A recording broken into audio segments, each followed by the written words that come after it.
Most mobile apps don't have a traffic problem. They have something more like a relevance problem. So today we're going to talk about how personalization can change that. Let's go. We're going to look at ways in which personalization can be added to mobile apps and why we would want to do that and who it actually benefits. Because when you think about it holistically, you as a business owner, as a designer or developer, would want the best for your users. And if you're not able to provide that, they will walk. Similar to the shortness in attention span, most users are not willing to be patient with your product. They will find someone else that will meet their needs and deliver on that faster. Imagine walking into a store and looking at some of the workers there, and they all say, well, I have no idea what you like and what you want. That's how most apps feel when you use them. So that way you can get more engagement, build upon what users already come to you for, which is value. So if that's your jam, like it is mine, join the fun. Let's go.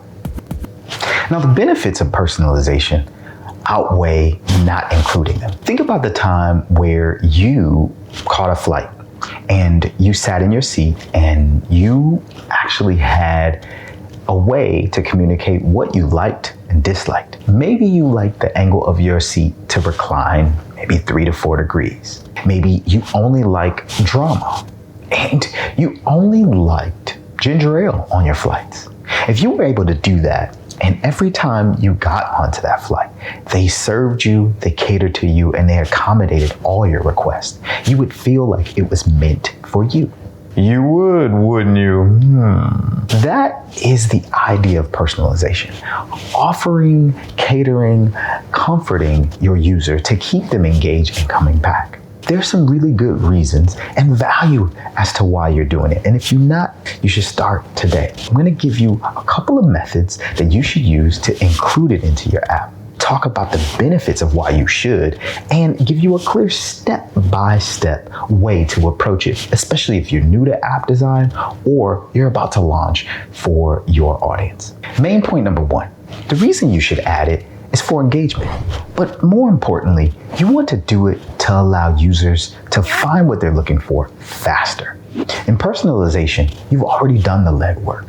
You allow them to tell you and communicate exactly what they want, when they need it, and in the space and context in which they need it in.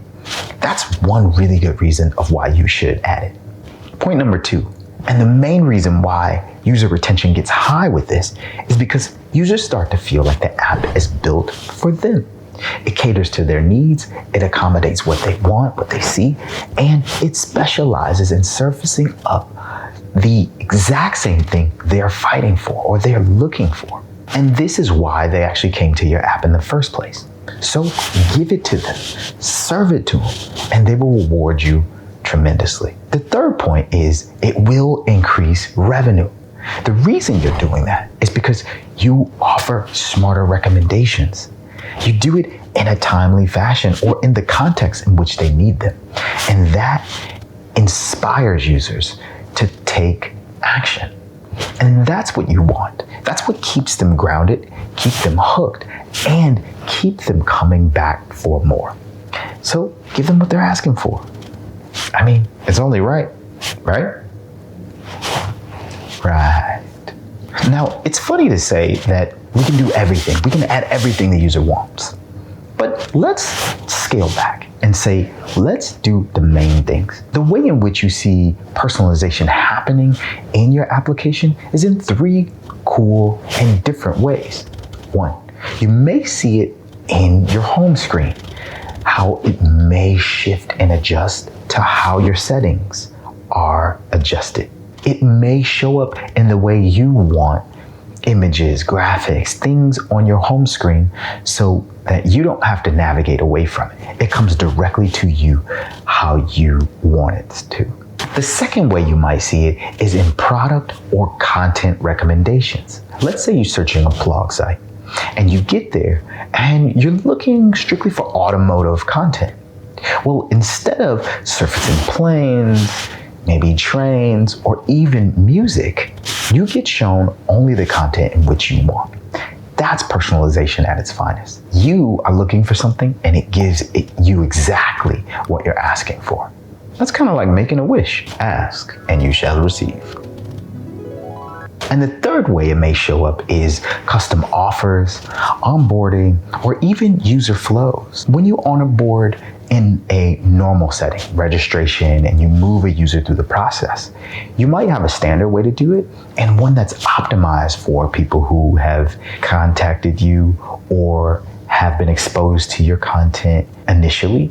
They've shown interest in one way or another. They may even have selected or participated in a survey of some sort and provided feedback, which means those who may know you can get rewarded with a fast track through the process, as opposed to someone who is just getting to know you. And those user flows don't have to be different, but if they are, you cater to those who really, really are looking for you and they don't need all of the extra. So that's another way you might see it in some of your applications. If you think through social media too, you're searching a term. This personalizes your feed. This gives you particular content that you're searching for. This allows personalization to your feed, suggested products and different offers, as well as push notification. All of these things are done to cater to your needs and what you're selecting. So look at those things in its totality. There are multiple ways to better serve the user, but it all comes down to what that user wants and what type of product you're selling or offering them to get the best out of this approach. Where some of this can go wrong, and we have seen this, is imagine that you're into fitness, but you're vegan. So you wouldn't want an app that shows you recipes about steak or poultry or anything like that because of your current lifestyle and your dietary restrictions. It's like the app is trying too hard to cater to you when that's not really what you're going for. So we want to eliminate all of those nuances that could potentially happen and focus on exactly what you are looking for. And that's our approach. So let's dive into step-by-step ways in which you can do it. Now, this is not easy, but if done right, it could open up an entire world for you not only to have a direct line of sight or direct line of contact to your user, but also scale it because they're willing to share what they're using and if they enjoy it. So I'm going to grab my trusty iPad and we're going to walk through it step by step so I can give you these tips so you can do it on your own without turning this into a full-on science project. Let's go. Step 1, you're going to choose your personalization goal. And that could be a variety of things you want to accomplish with your app. It could be product recommendation, customizing AI. It could also mean custom content or smarter onboarding process. There's a variety of things, but you want to set your North Star first. And that's choosing what goal you're reaching for so that you can get started. Step 2, you want to map the user's behavior and identify what you want to track. So when users jump on your app or they move from one to another, they actually have a behavior, an event, and a trigger that happens. So it's things like saves, it could be likes, it could be shares, it could be clicks, searches, whatever that is. You want to map out what that looks like and what you're trying to track. This gives you a really good way to determine how you're going to set up this personalization user flow, and you can optimize it to perform better when users are taking action. Once you have that, and once you identify that, start to track it. But once you collect it, you want to clean that data, optimize it. Remember, if you put garbage in, you're only going to get garbage out. So make sure that it's in a clean, organized, structured way so you can actually get the value of tracking it even better. That leads us to step 4. This is where you start to filter, or in this case, you're going to segment it by users. How you're going to do this is you're going to then filter or separate them based on what you deem appropriate. It could be lifestyle, it could be behavior, it could be interest, it could be anything. But this is what's most important and why they came to your app in the first place. It is up to you and your team to identify how you tend to segment them, but doing so will give you a good data pool and a good selection of users to test things with. Number 5, you're gonna then pick an AI method of choice. Because you've segmented them, you could choose an AI model to actually use for this. It could be a recommendation engine. It can even be a rule-based AI approach that helps you then synthesize things. You've now identified the user, segmented that data. You also then filtered things between your users and how you are going to approach this. And now you're picking a method to surface it. It could be a recommendation engine that only shows this. It could be a model that allows for this approach. But you want to identify one that you can start simple and then build from there. Step 6 is this is where you design where personalization exists. It could be in the home screen, right before the purchase, after the purchase, the content feed, the searches, wherever it is. Wherever you like to delight and bring most value to your user, that's when you design it in this step. Step 7, this is where you test. You're gonna then run a split test, and group A, a group B test to identify what is going right, what's going wrong, and the observations between them. Let's say your group A is your normal pool, how you've been doing it all along. And let's say your B group is who you've pushed the personalization to, so they get exposed to it. And once you do that, you're then able to track what happens as a result of it. Did the normal way continue on and get stronger in engagement? Or did the way segment B improve in a way that you want it to? This is how you track and test what methods you've done. You'll also find in this case that you can then fine tune some things that you were actually doing or decided not to and bring value there too. So don't limit yourself. You just want to test and experiment. Step 8, you then measure your results. This is where you start to observe metrics behind what you've accomplished. This is where you watch retention, session rates and lengths, cycle time, saves. This is where the data gets very granular, and you're watching those to see what upward trends or downward trends start to reveal itself. That's how you're able to get a bird's eye view on all of it happening in real time.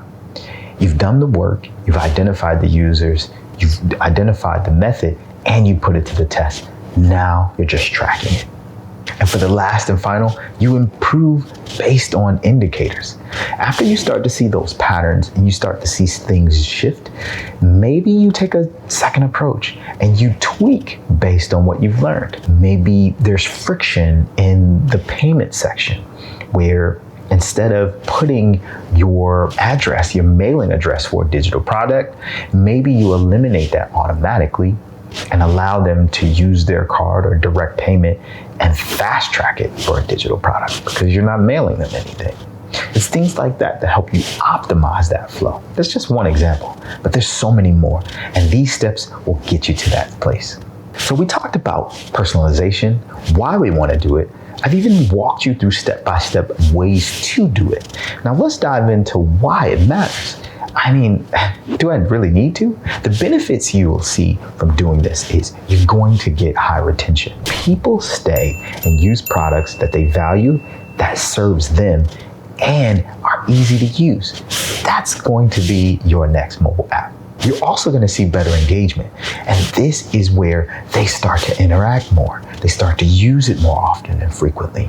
They also start to engage with the things that maybe you didn't realize that they wanted to. But that's where you start that observation. It'll tell you things that most humans won't. Numbers don't lie, but people do stretch the truth most times. You'll also identify more relevant user journeys. And these are where you see users start to move through the systems.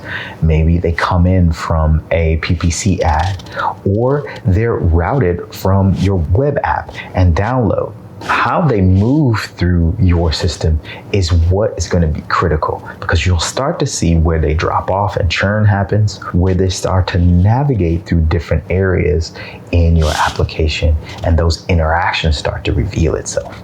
But you'll see a lot more of that. As a byproduct of these things, you're going to see increased revenue. If you cater to the user, they will then reward you in unique ways. And a lot of times that comes from monetary value, especially when you're looking to scale. And the last benefit you'll see is better customer satisfaction. We all strive for that 5-star mark somewhere on the Google sphere or online. And it's achievable. It's not some pie in the sky idea. It's taking specific techniques, using them and offering them to users so that they can reward you in better ways because you were able to serve them. Doing so isn't always going to be the greatest thing, because even with the beauty and the joy of scaling an app, it's going to come with its own challenges. You will see a limited user data at the start. Sometimes when rolling out new products and features, you may not want to push them to every user of your system. Not everyone is ready for some of the new use cases. Instead of looking at a higher, more quantified user pool, maybe it's more scaled back so you can get informed data and make tweaks before you roll out to the masses. So that user data will be limited. But take that with a grain of salt and let it inform some things. Maybe not all things, but it's better to have some than zero at all. Privacy, compliance, and user trust. Now, compliance is a huge thing, and trust is even more. When you start to see differences in your experience with an app, you start to lose that trust because you assumed it was going to be one way and it turned out to be something different. That could be potentially something to look at as far as your users. Will they drop off because you're experimenting after you let them know? Do you feel like your users will be comfortable with you working on new things as they use it actively? Those are the things you need to look out for. And if you're in certain institutions where compliance is high, make sure that you be very mission critical on what that looks like and protect it at all costs. Some other things, a weak tracking setup. After setting up all of the things that you want to track, maybe you do it in a haphazard way. Maybe you only track a segment of them or every third user. You don't track that particular data point, but something else. Your data has to be strengthened and informed by real users, real actions. And if it's weak, you're going to get weak results. Again, garbage in, garbage out. Carry on. The other challenge you want to think about is poor recommendations early on. As you start to experiment with logic and AI models, by doing so, you may not have it all figured out right away, but this is where experimentation comes from. You're tweaking to find the best case, the best situation to get you to the best results. So early on, some of your experiments and recommendations may only surface things in half the time or in half of the results, maybe not at all. And that will take some fine tuning. But since this is your first kind of stab at it, you really want to be comfortable with tweaking over and over again. Designing software is an iterative process, so don't get hung up on what you see early on and allow that to be the source of truth for everything, because you're going to change as you go. Be prepared for it. I guarantee it. Be comfortable with the fact that change is going to happen regularly. And this last point is if you're working with teams. Most people want pure data, the right data and everything right up front as it exists and hold true to that. They want it instantly. In this case, since you're actually experimenting, it will take time to get the right data to make those changes. Most of the things that you're striving for won't reveal itself right away. It takes usage, it takes change, and it takes you experimenting as well as users doing it. That needs to be within the system parameters of a duration, not just one day, not just two. If you do it over a certain amount of times, it will strengthen the value of your data so that when you're making these changes, they stand firm. And all of this are just some of the things that you'll start to see as you do this. The value in doing it and completing it and getting on the other side, it's a world of value there. It's a wonderful space to be in once you get over that hump of experimentation, because that's when you start to dig in and true features to surface for the user. I said all of that, gave you tips, gave you steps, even talked about the challenges. These are things that you may not think could happen just by small tweaks. But in the world of AI and the fast change of technologies for users, one small thing could yield you a world of difference in the positive.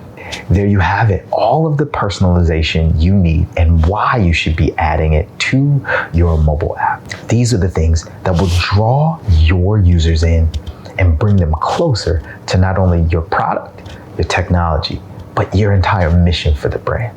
And that is worth more than an app download. Let me know in the comments below which tip you would actually try and what that looks like for you. Would you try recommendation engines? Would you try to model of your own? And what type of things you would want to track from your user? I'm excited to see what you come up with. Give this video a like if you found value, and share it with someone you feel can benefit from it. Check out this video for more design and app related things. Go check other videos. In the meantime, your life has color. So design it that way, and we'll see you in the next one.